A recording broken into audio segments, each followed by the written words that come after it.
Just wanted to show you this right after we're done with the interview moments ago. These are the crowds that were gathering around Donald Trump. Of course, it's his building, and a lot of these are just visitors, but they do throng around the man who is still the front runner in the Republican Party for President of the United States. Pat Caddell taking all that in. Patrick, what did you make of it?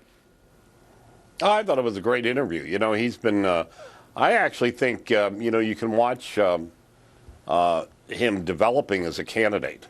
And I watched him in some of that yesterday at the No Labels or meeting. And I thought I was amazed. He walks into a lion's den, basically, and, you know, he's not afraid, takes the questions straight on, answers them, doesn't get ruffled.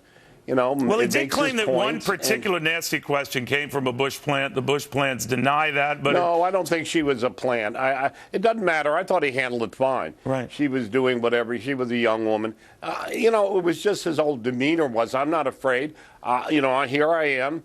And, you know, it sends off a certain kind of, you know, sort of, I think, authenticity and whatever else you want to say about it. But it's the stuff that's driving the mainstream media and the political class absolutely bananas. You know, I mentioned that to him and all of these, you know, those who have headlines, the serious problem with taking Donald Trump seriously, that's Vanity Fair. Now, I could go through many, many others that continue to say he's a blip, he's a, you know, a joke, but he's still where he is. What do you make of it? Well, look, what they can't accept is that what is happening, and it's not just Donald Trump, it's, you know, you've got Ben Carson, Carly Fiorina. Look, they're getting 50 to 60% of the vote.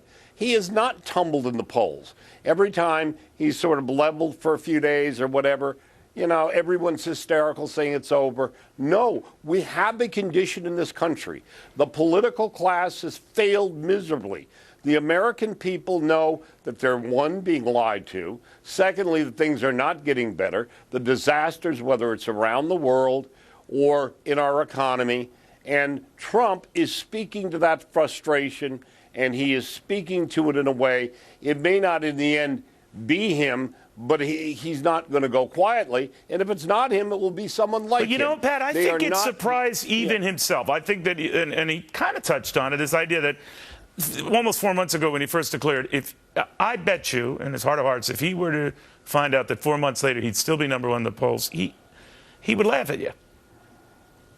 Well, I don't know that he would. You know, you and I both know him. He's got a pretty good sense of himself. But, yeah, it is shocking. He is, I think, the rise and the maintenance of it, and even today. And, you know, it's not without some problems. But you cited the polls earlier, the latest Fox poll where he is. Now, look, he's losing to Biden. He's not as strong in the general election right now, but he was beating Clinton. By the way, all the top Republicans lose to Biden, the top four at least beating Hillary, but it is he's not in the race yet. Yeah. You know. Do you think Biden does enter the race? But my guess is he would. Wow. You know, it's a very personal decision. I think he will. As long as his wife's not against it. But I want to say one other thing that Trump said, which is important. He said the media is against him. He's right. And, you know, an example of this, which irritates me, is what's going to happen tonight. When the Republicans debated on CNN, you know, Jake Tapper, you know, we're gonna get into wanted to cause as much food fight. Right? Yeah, and now what are they going to? Cooper says, oh, no, I want to have a high-tone debate. It's the same network. They call it the Clinton Network for a reason. No, let's not be nasty here. But I hear you, Patrick. I'm sorry. There is a double standard on that. Why is it okay? Double standard beyond belief. Why is it okay for Republicans to be piling on each other, but for voting in Las Vegas among Democrats? We're on that after this.